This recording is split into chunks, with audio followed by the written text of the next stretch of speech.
From the Library of Congress in Washington, D.C.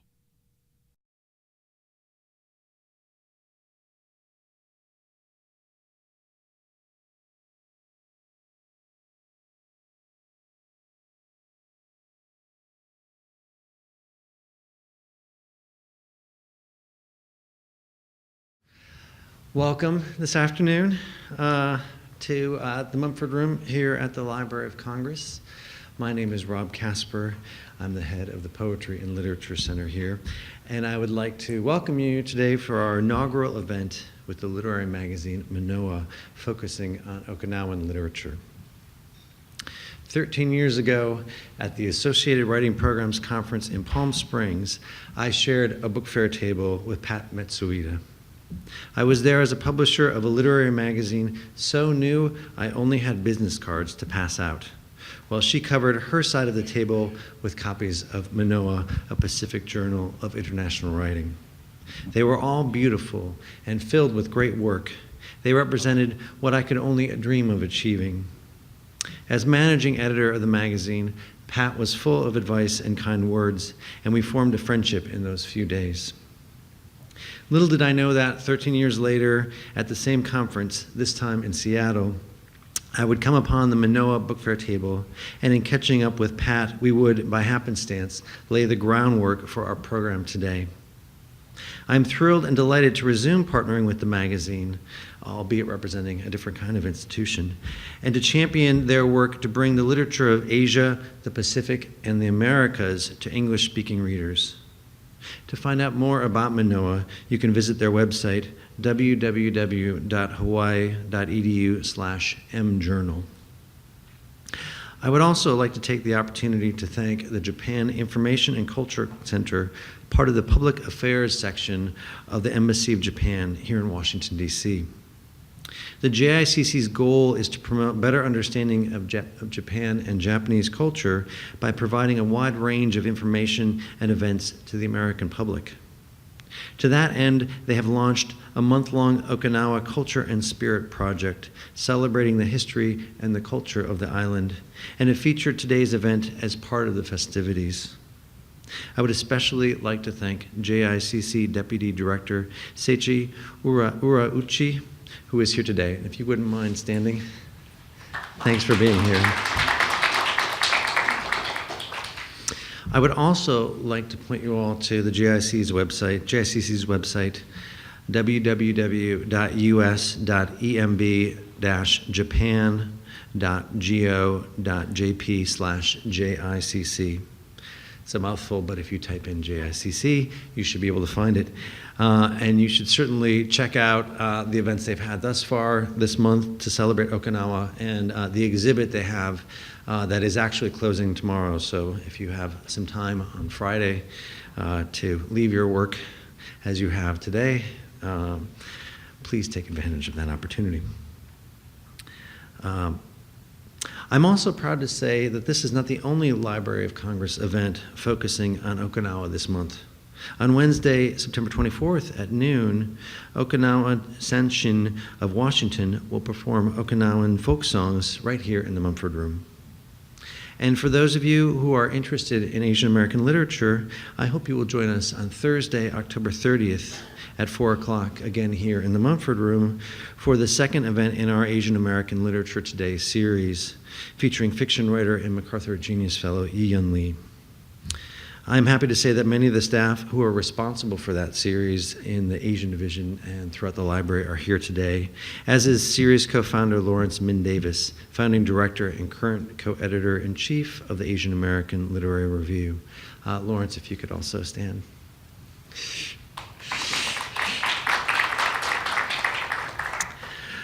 Before we begin, let me ask you to turn off your cell phones and any electronic devices that you have that might interfere with the recording of this event. I'm doing the same thing. Second, please note that this program is being audio and video recorded, and by participating in the Q&A section, you give the Library of Congress permission for future use of the recordings.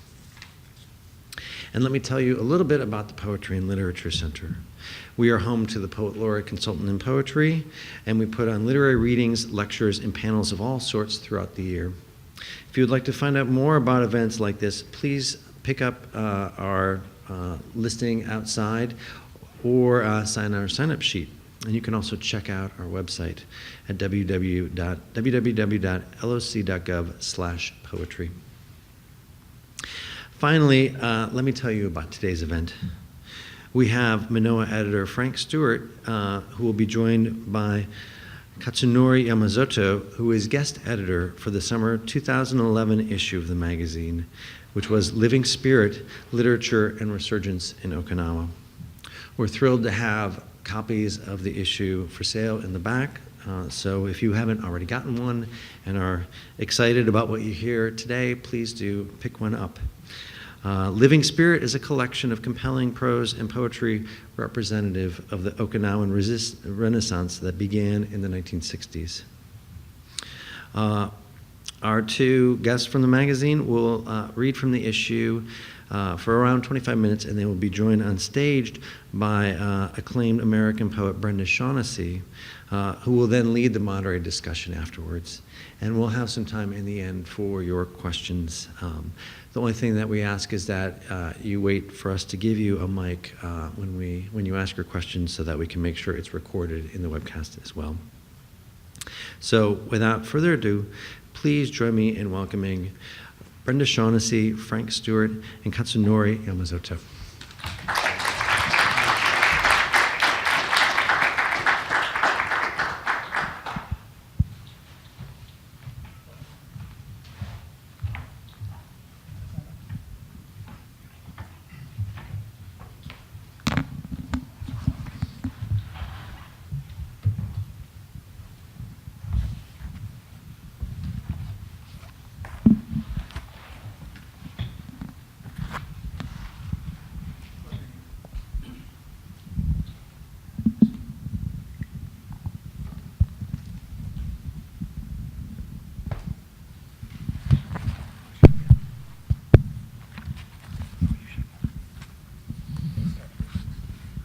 Good afternoon.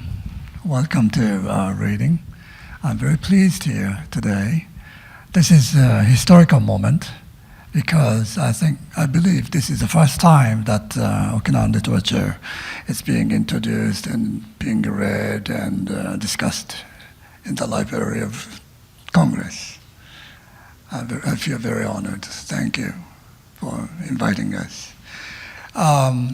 Every Okinawan all over the world begins celebrations and auspicious events with a song. So I'd like to begin this happy occasion with this song. It's called Kajadifu. To what can I compare the happiness I feel today? It is like a budding flower, bejeweled by morning dew. My name is Frank Stewart. I want to welcome you also and thank Rob and the Library of Congress for having us. This was an important issue in a volume for us because this is the first complete volume that is ranging from the earliest poetry and literature of Okinawa up to the present time that has ever been published. And it comes in an auspicious time because, as we say in our title, this is a time of resurgence for Okinawan literature. There's actually been two resurgences, one during the 18th century, and this one which began in the 1960s. So we're very happy to bring this volume together. It was really Frank Stewart's idea to edit this book, and I'm very grateful to him that we can introduce Okinawan literature to the English-speaking readers. And I think this is the thickest and with most variety of genre. And I'm very happy about this selection. So I'd like to begin with a tradition in Okinawan culture let's call it the power of women. In Okinawan culture, we believe that women are endowed with special spiritual power. And in the ancient times, they had the power to protect their brothers, their family members, male family members, who would sail far away to China, for example. So I'd like to begin with a woman who is trying to get that kind of power. This is from Omoro, the oldest anthology of poetry in Okinawa, or in the Ryukyus, number 987. Singer Yachikima of Onna, singer Yachikima of Ahuso, how painful to think of the daughter of the head of our village, the daughter of a father who worries for her. She's been in the hills for 3 months. She's been praying for power for 3 months, bitten by mosquitoes, bitten by host flies. This poem that Katsunori just read depicts a young woman who is going back into the forest in order to train herself and do rituals with other women to become a shaman. And as he mentioned, that traditionally in Okinawa, women have special power, and it's the women who are skillful in all things spiritual, while the men just go do useless things like fishing. This volume, we're very happy because we were able to collect a number of photographs by a man named Higa Yusuo, who was given the privilege of photographing Okinawan shaman women performing these rituals and doing the training deep in the forests, mainly of the islands around Okinawa Island. And he was the only man who was given this permission. So he spent a great deal of his life taking these photographs. They're quite stunning in here. He died in 2000, the year 2000, at the age of 61. So looking at this volume, you'll see some very special things, including things that have to do with the poem that Katsunori just read. This is another poem in the same tradition, Omoro 893, which is the song of that a woman might sing as she looks over, takes care of her fishermen community members who are male. And it depicts an eaglefish, which is like the sun and is also a shaman god, as it crosses the sky from east to west. And as it crosses the sky, it sends down protection to the men. And then it disappears over the horizon in the west, down through a hole in the earth that leads to an underworld place. It goes like this. Eagle fish of the east, flying fish, leaping eastward. Surely, female god shamans protecting us. Let us be at peace, protected. Eagle fish of the sun-birthing hole. About the pictures? Sure. You show the picture. You don't show the picture? No. Okay. Brenda, your time. This is a poem. Sorry, the mic. It's called Unna Bushi. A sign posted on the Unna pine says, "Rendezvous are forbidden." Do they think a sign could prevent us from loving? And another one about the... And you're going to talk about Nabi yes, maybe. after the second one? 72, yes.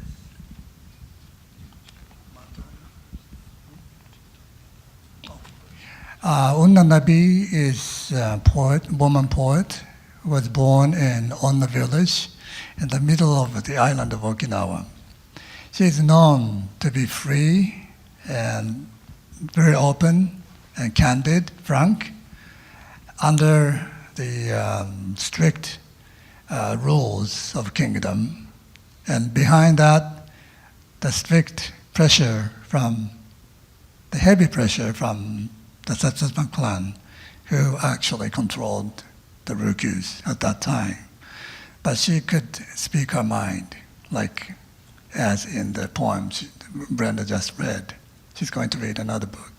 Mount Unna blocks the way between your village and mine. If I could only sweep it aside to make the distance to your village closer. This is one of the very, very famous ryuka. Ryuka is like tanka. Ryuka is written in Ryukyuan language. It has different syllabic patterns from tanka or haiku. Basically, the basic syllabic patterns 8 and 6, different from 5 and 7, as in haiku and tanka.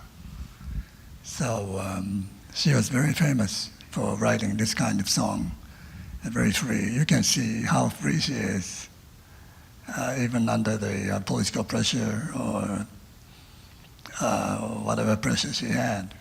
She could speak her mind.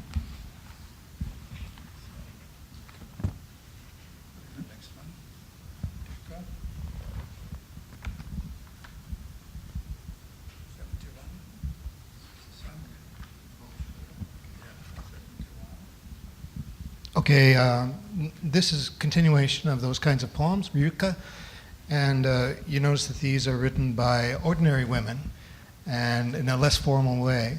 They are songs, and many of them are still written and remembered.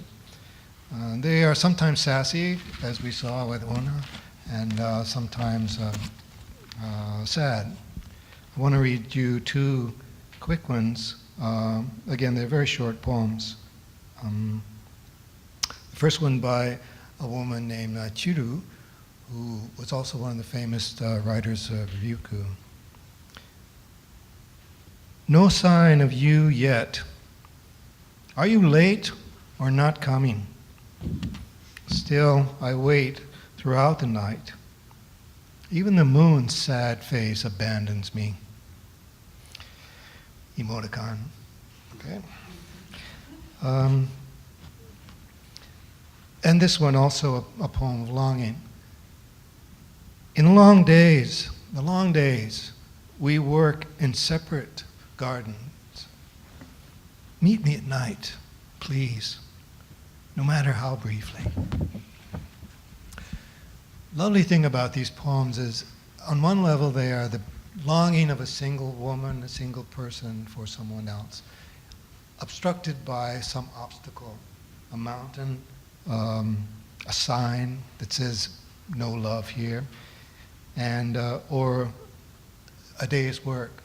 But we also see that these lovely poems are about something much larger, which is the separation of communities, separation of, they're remembered now as the separation of oceans between people in the diaspora, and things like that. So these very simple poems are resonant with all kinds of other meanings.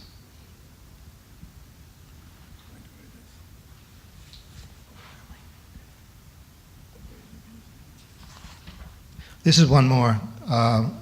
It has a similar meaning. It's about a bridge, Nimihija.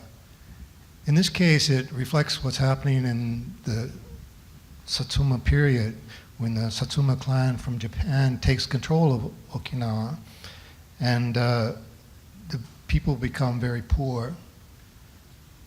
One of the ways they have of supporting themselves, as you can imagine, is the young women are sent to the pleasure quarters and must leave their villages.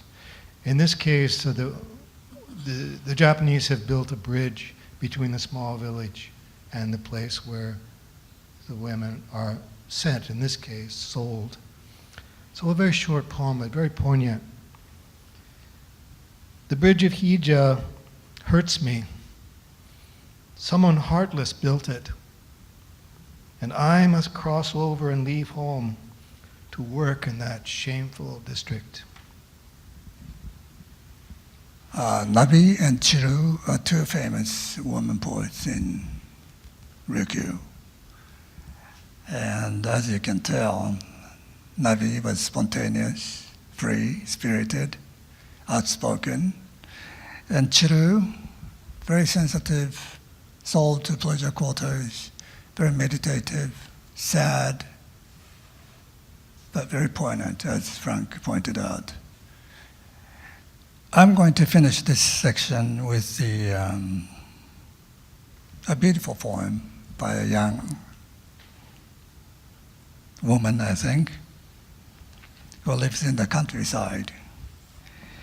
If you love me, dear one, come quickly to the flowering village, Ishado, in Nakaguchiku, to ask for my hand. It's kind of bold, but very free-spirited and spontaneous. And I like the second and third paragraph line.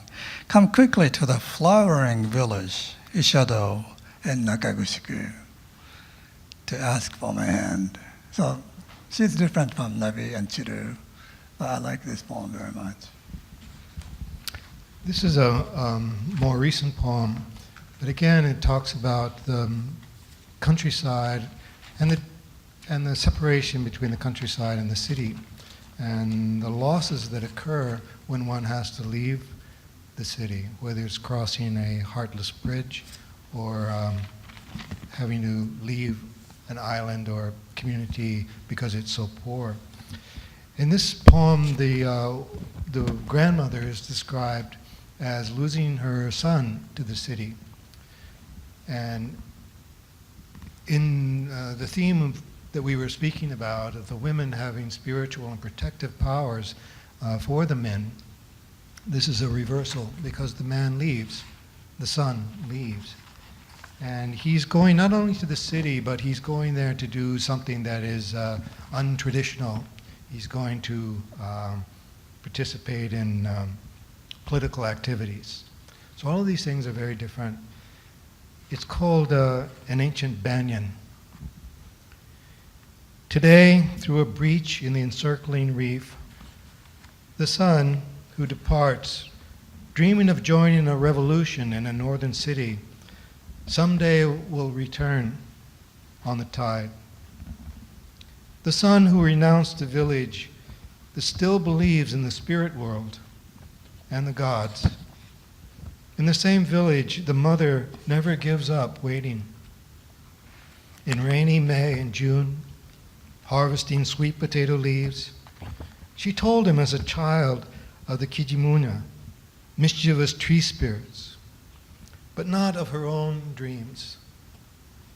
Folded in the deep lines of her brow, they will not be fulfilled by a revolution, even the one her wayward son thinks is worth dying for. But the ancient mother has pleaded for the son to call or write from time to time. She has no telephone in her house. If a call comes to the village store, she rushes from home. Whenever he would call, she saw the image of her son beyond the black receiver. But calls are less frequent. Her feet are weak. This evening, a shout comes from a neighbor's. A call is for her. On shaking legs, she stumbles along the stone path, head throbbing, the banyans creaking louder. In the wild, a coming storm, an ominous sign. Out of breath, she imagines him on the other side of the receiver, hears his voice. Mother, this year, like last, I cannot come home. The dreams of the woman in the storm blow away, her white hair undone. I think she belongs to the old tradition, and tradition is declining. The young people leaving homes, going to the cities in northern Japanese islands. They never come back. So I think this was written in the 60s. But we'll see again that we'll have a resurgence of the same tradition again later.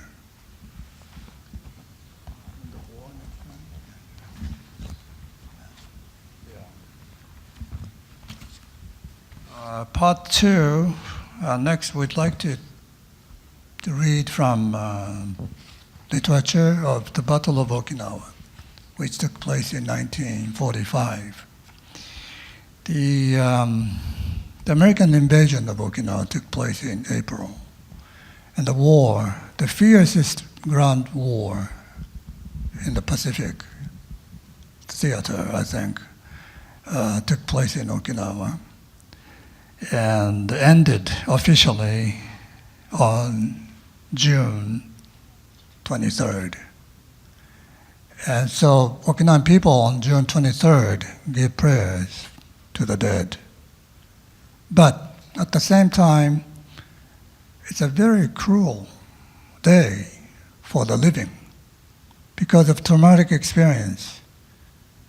Or I should say, despite the traumatic experience, there are many people who cannot speak out, who cannot still talk about their experiences, because it was so atrocious, or shocking, or traumatic. So, June 23rd is the cruelest day in Okinawa. I'd like to read 2 poems that are about the Battle of Okinawa.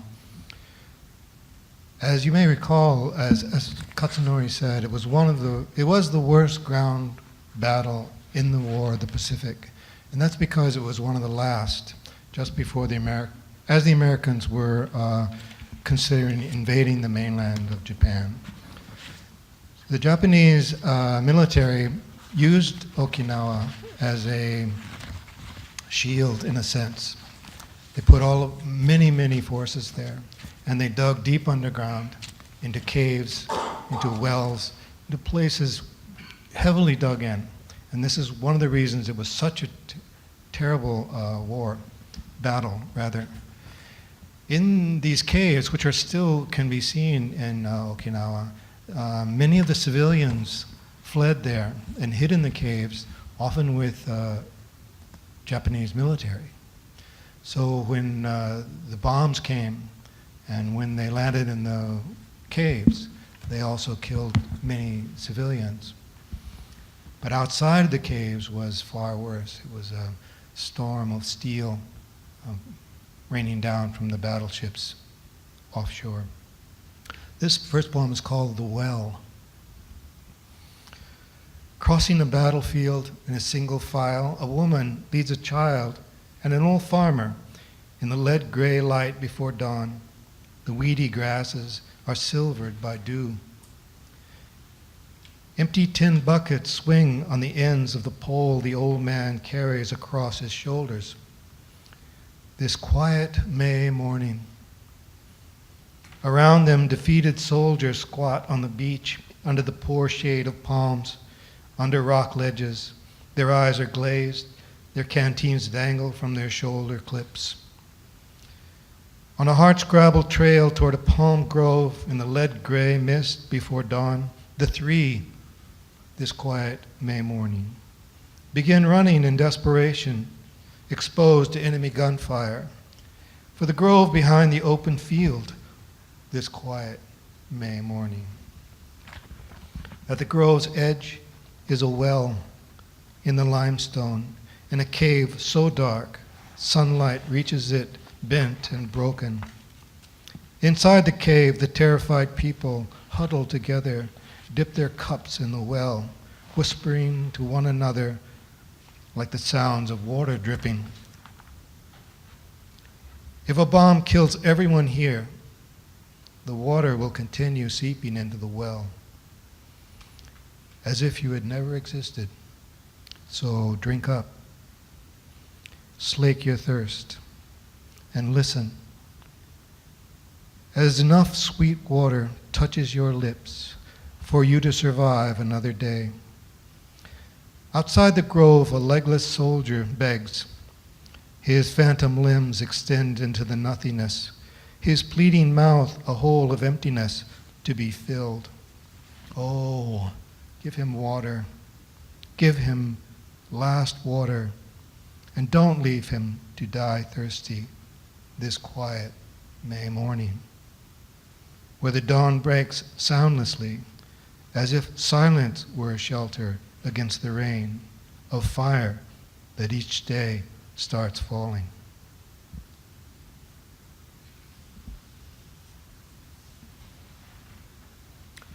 And this poem is called Umanori, which is translated something like riding horses. Riding horses is a metaphor for one of the strategies the American forces had for driving people, military people, out of the caves that they seal themselves in.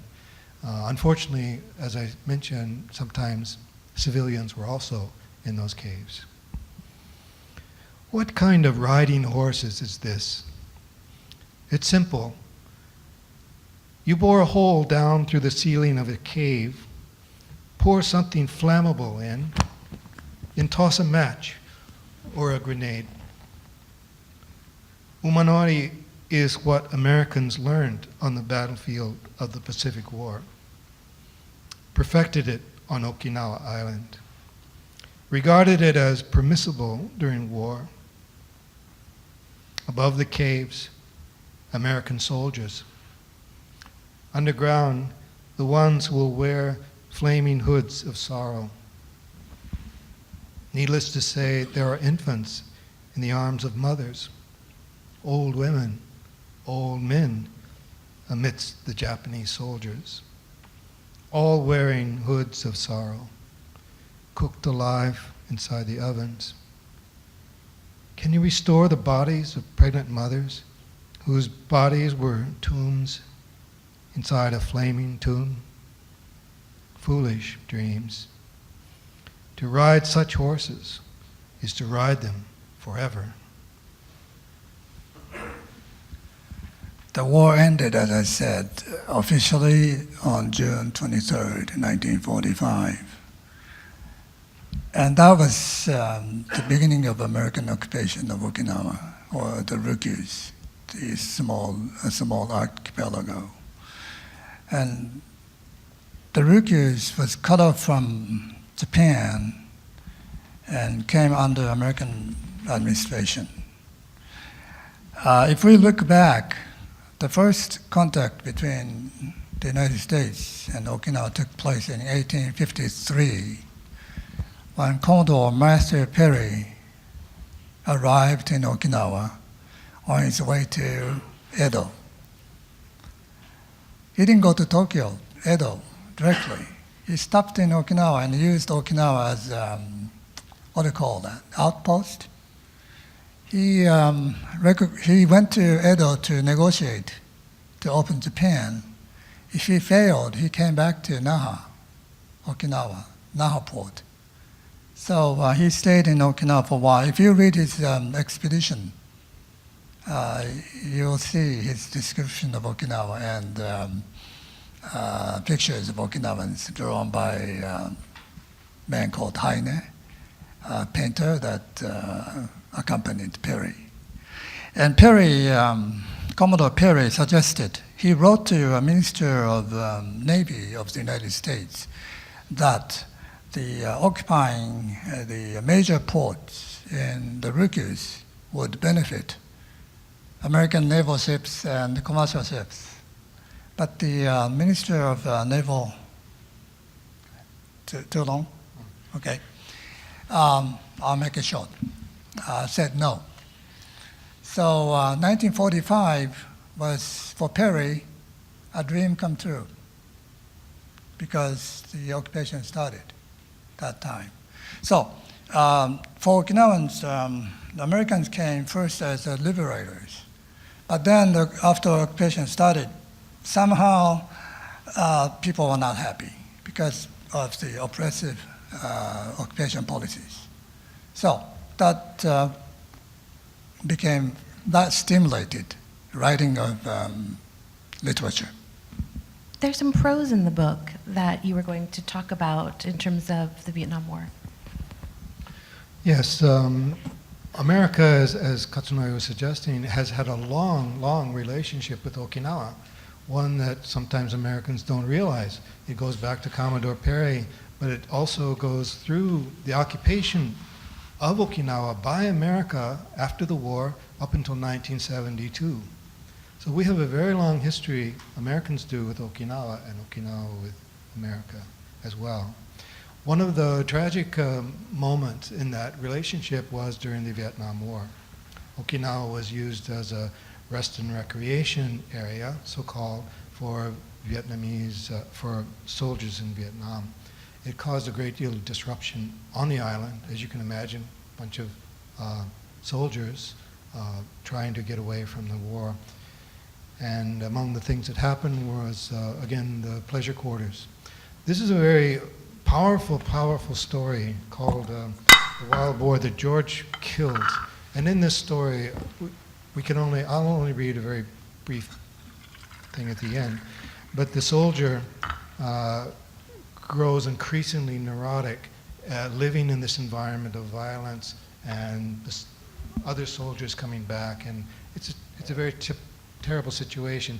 But in it, he becomes mad, and he ends up killing a farmer, mistaking it for a wild pig.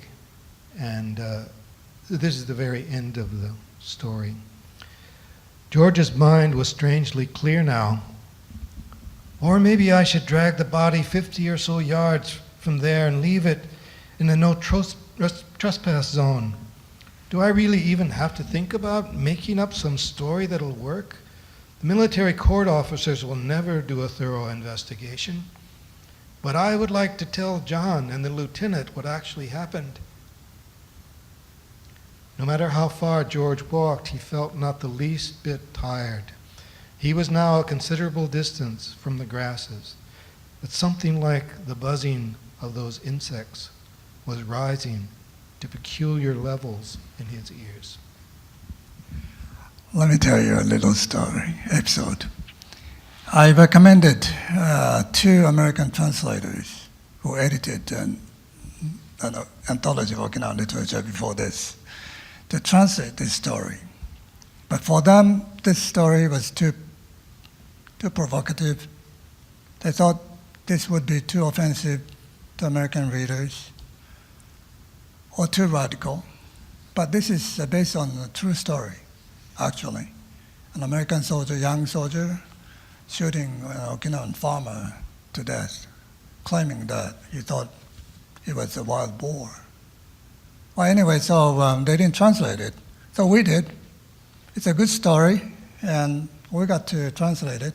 Thank you, and we liked it very much. So this could be offensive to you, but this is a very powerful story, and if you're interested, please buy the book.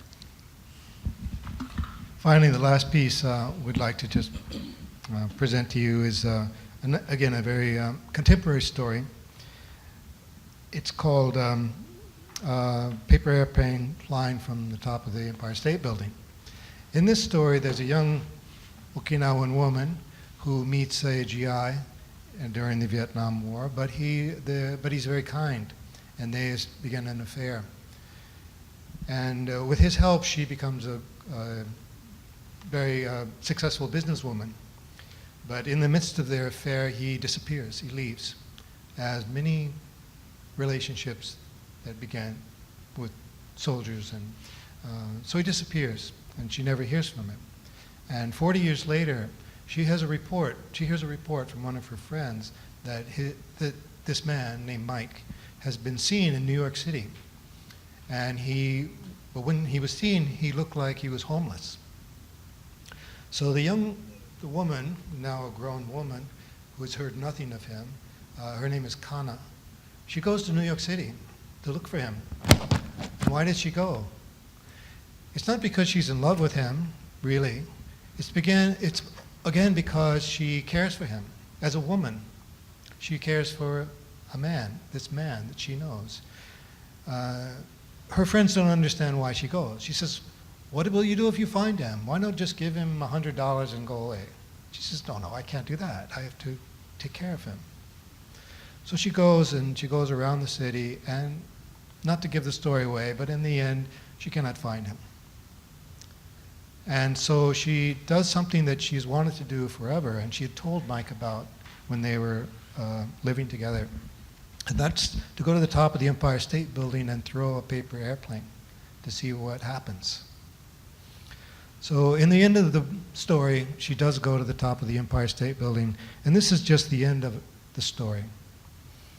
She had the urge to fly the paper plane. Indeed, flying a paper plane when she was almost 60 years old, she thought slightly embarrassed. Yet, that had been her long-time dream. If not now, then when? She could not imagine that she would ever be standing here again. Kana found a sheet of paper in her purse and folded it into an airplane. Then she went outside to the lookout deck. About 10 people were peering into telescopes or taking photographs. She walked behind the visitors, hiding the little plane in her pocket. Too many people to try.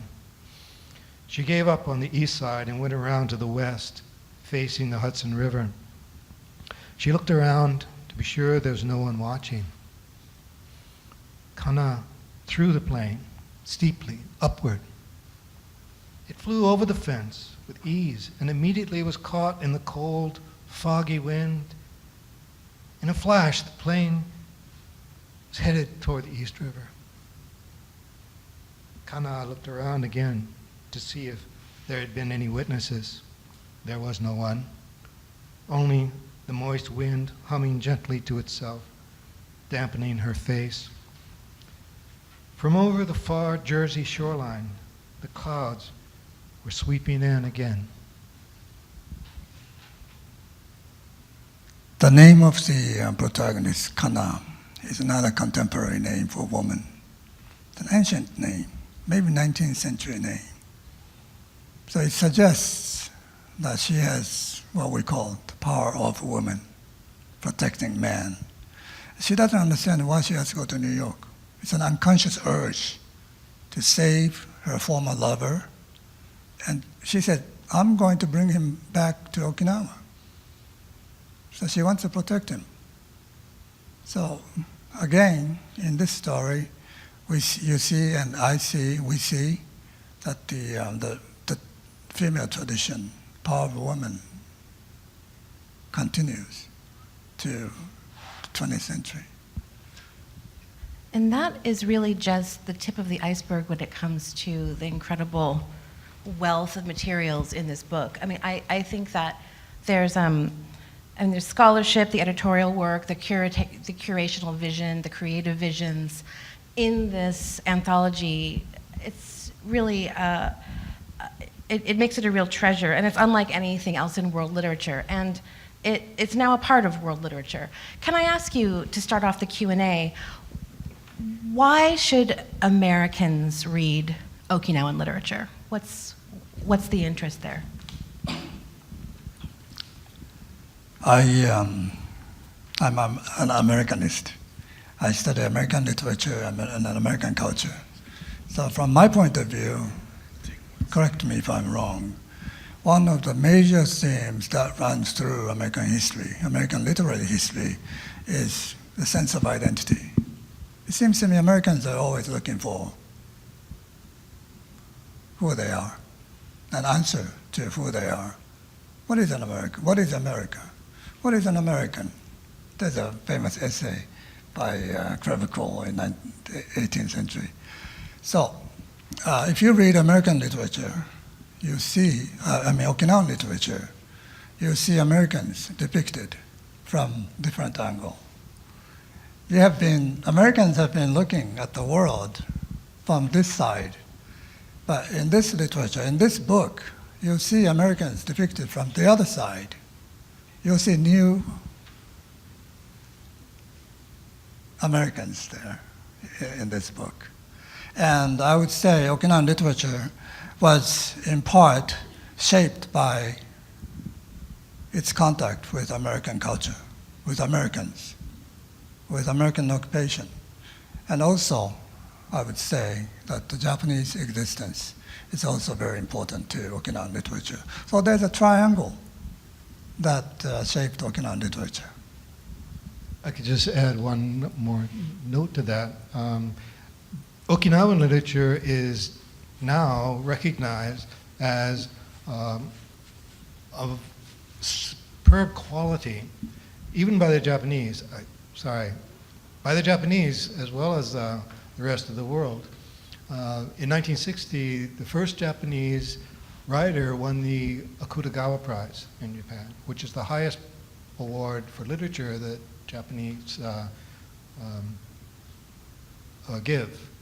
So in that sense, this writer from Okinawa joined the ranks of people like Kawabata and others who are much more famous. So in short, I think Okinawan literature is of extremely high quality. And that's another reason that Americans and really the world should read this literature. So when the Okinawan writer won this major award, it put the spotlight on Okinawan literature, and that marked the second resurgence, you're saying, and so the renaissance of Okinawan literature. And yet, we don't think of Okinawan literature as a subset of Japanese literature, correct? We want to think of it as its own tradition, its own trajectory. Can you say more to that? That's one of the reasons why we edited this book. We wanted to claim that Okinawan literature is not a subcategory of Japanese literature. One thing, if you go to Okinawa or if you read books or magazines about Okinawa, Okinawans are very conscious of their own language, which was formerly regarded as a dialect of Japanese language. But now UNESCO designates the Ryukyuan languages. There are several languages, are independent languages. They're not dialects, and they're endangered species. So I was a committee chair for the prefectural promotion of culture, research, and education. So the big topic, the major topic in that committee was language, how to revive our own language. So Okinawan writers try to incorporate Ryukyuan words, phrases, vocabulary, and they try to make somehow and make it understandable to Japanese audience, readers, and available in the larger market. So how does this sort of Okinawan movement to self-define its own literature, how does that echo or mirror the Okinawan people's desire to self-determine?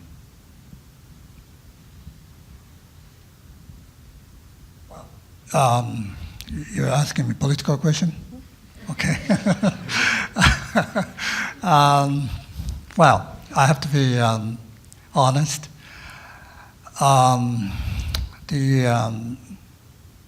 Recently, the Okinawan politicians, regardless of their ideas, ideologies, united, and they called themselves All Okinawa.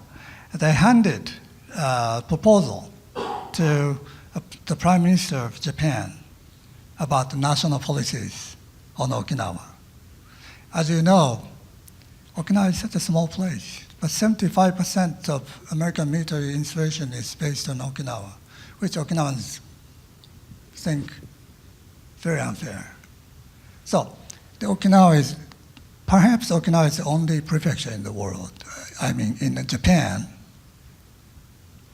to be able to hand a proposal on national policies, to change it on Okinawan. So if you look at the other prefectures, I don't think they will do that. They'll complain about the administrative policies. But Okinawa is asking to change national policies on Okinawa. So in that sense, there's a new resurgence. Okinawans are confident, in a way. Confident, you said. Are there any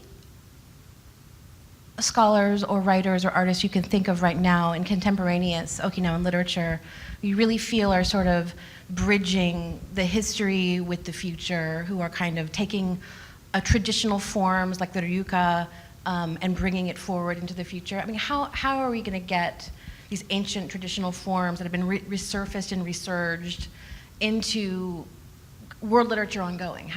Who's doing that work? Who's pushing that forward? We didn't read his work, but if you look at this book, there's a fiction writer called Medoruma Shun Medoruma. He combines magical realism and a village shaman story, village shamanism. So there's a combination of the cutting-edge technique and the ancient tradition in Okinawa.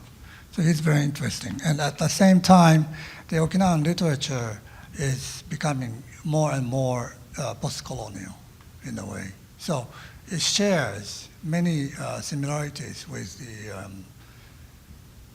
literatures of other worlds, other countries that became self-aware, independent recently. Am I right? Yes, I agree. I agree. Okinawans have been under the thumb of various powers for a long, long time, after being an independent kingdom for hundreds and hundreds of years. And we see it, the people now, as Katsunori says, not just demonstrating, not just complaining, but actually going to the central government and asserting their sense of independence, in a sense, and their own desires for the future. And this is unprecedented, you said, right? This hadn't happened before, this all Okinawa proposal, that's never happened before, so that's a historic event. So this is maybe a rhetorical question, do we think it's important to continue to bring traditional Okinawan arts and forms to the rest of the world, and in terms of translation? Are we sort of thinking about who's translating, how things are getting translated, how to get new practitioners out into the world? I'm assuming that you at your university are kind of working on this project. This book is one excellent contribution to that project. And what's next?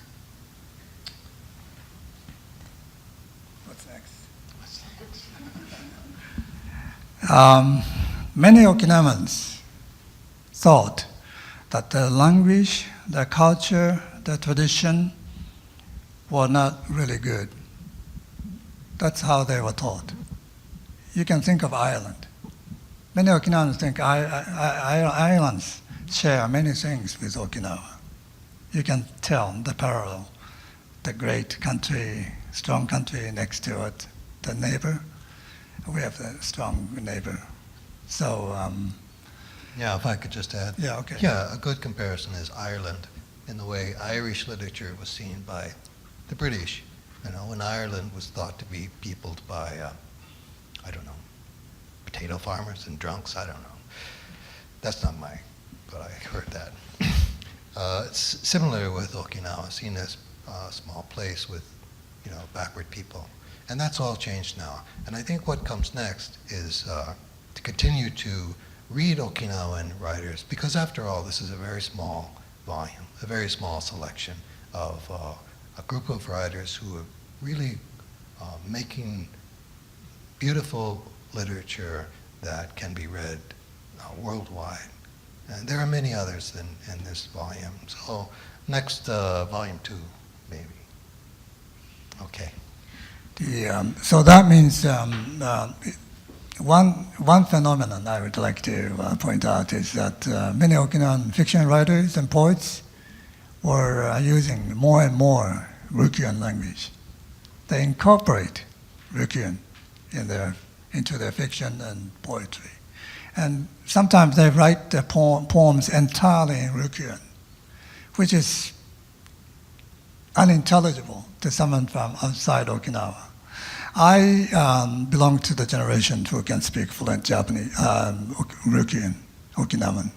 I was having conversation with my uncle, and my colleague from Tokyo said, I didn't understand a word. So the Ryukyuan writers incorporate their own language more and more, but then translation will be not easy in that sense. So we have to work hard. Wonderful. I'd like to open it up to any questions.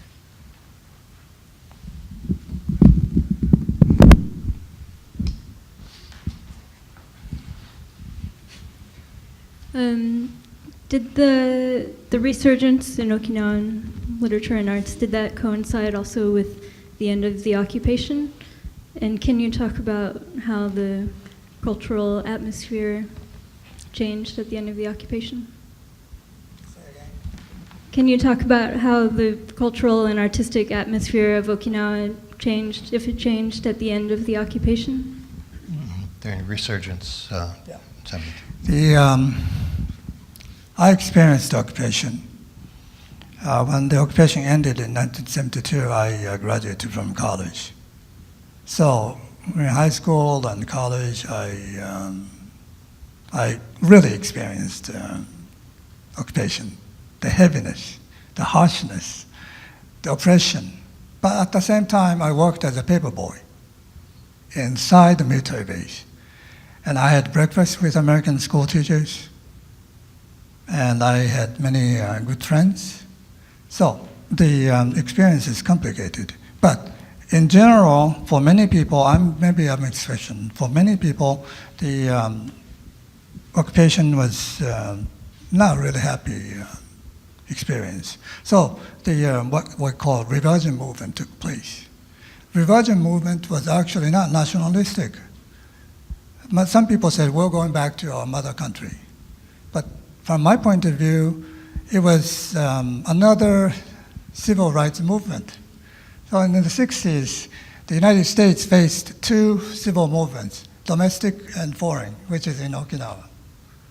And after 1972, when Okinawa was returned to Japan, the Okinawans became freer. And they felt free, and they felt more readier to express themselves. For example, in 1956, 6 students were expelled from University of Ryukyu for writing critically about American occupation. There was no freedom of artistic expression. So you can tell that artists, writers, poets felt freer to express themselves.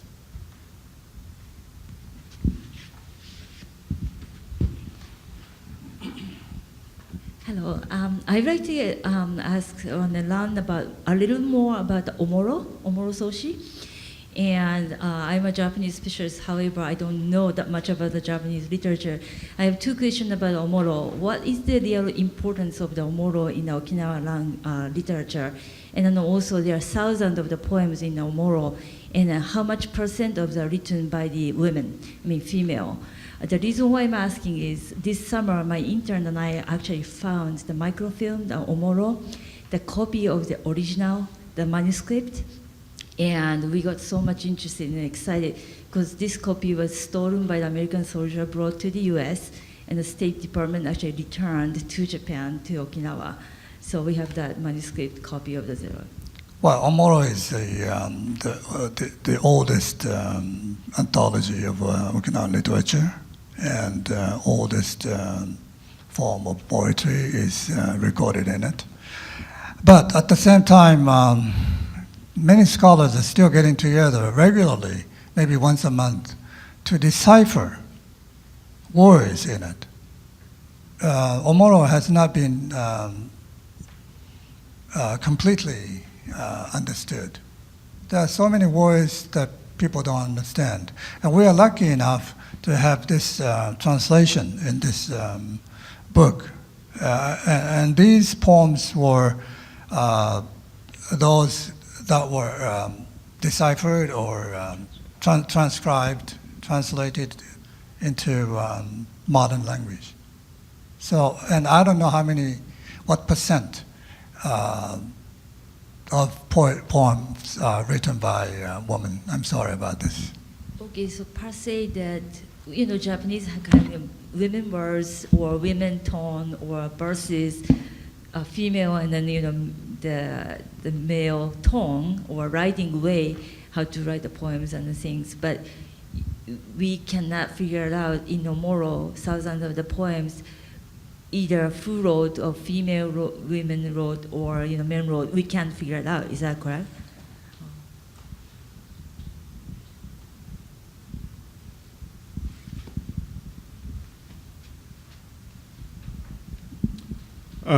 I come from a part of the world, I come from the Caribbean, and a lot of what is going on in Okinawan literature, I come from a very small island, St. Martin, which has had a kind of also a kind of literary reawakening over the last 20, 30 years as people went out, went to Europe, went to North America and became educated, and it's built on this whole oral tradition, tremendous oral tradition, which you seem to have in also in Okinawa. But the question I would like to ask is, obviously with the clearly growing power of China at this point in time,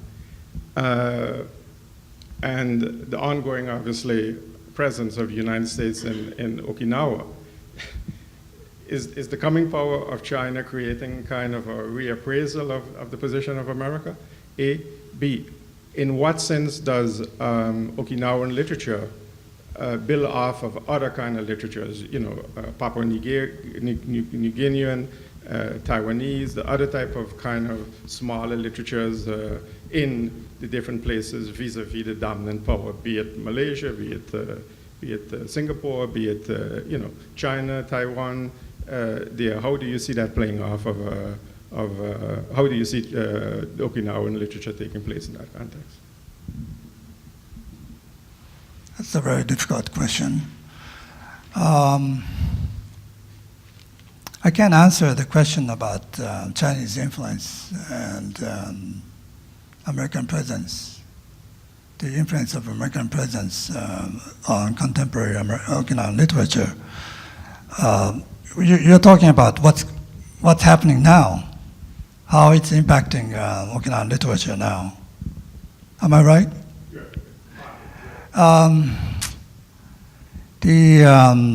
I've seen tanka poets from Okinawa writing about Osprey. Osprey, the new airplane? Osprey, yeah. They're talking about that. But I don't think Okinawan writers talked about China coming to those southern islands. So I don't know what they're going to write about. Am I answering your question? Yeah, and how do you see the literature of Okinawa in comparison with like Taiwanese and others? Do you see any kind of, do they have any kind of relationship to those other places? Well, as you know, Okinawa was a tributary relationship with China for 4 centuries, something like that, 4 or 5 centuries. So Okinawan literature in the 18th century, 17th century, 15th century were heavily influenced by Chinese literature, I think. And Okinawan poets wrote in kanshi. But after the annexation of Okinawa in 1879, Okinawan writers started writing in impeccable standard Japanese. And whenever they use Okinawan vocabulary, Okinawan word, they put translation in the parentheses. So the first Okinawan literature in modern era was heavily influenced by Japanese literature.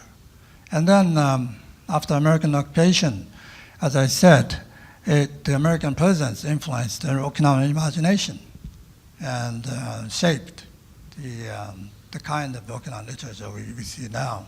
So again, as I said, in terms of identity, the triangle, Okinawa, Japan, and US are very important. And in terms of literature too, the triangle is a very important element in Okinawan literature.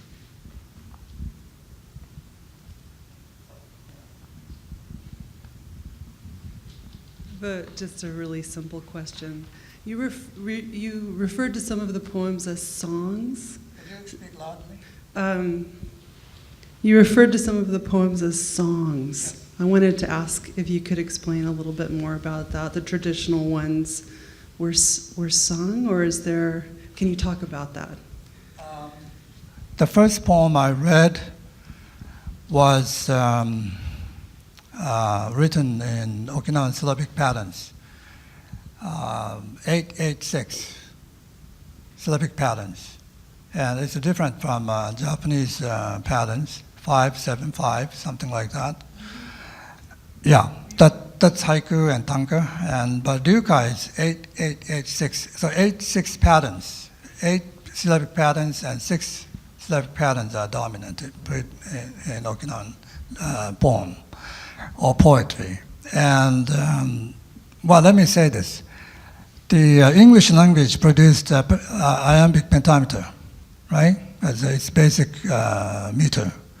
And the Japanese language produced 5 and 7 syllabic patterns. And Ryukyuan language, or languages, produced 86 syllabic patterns. So, in that sense, can we call the Ryukyuan language independent language? And they are very often sung according to Sanshin. So they're accompanied by music?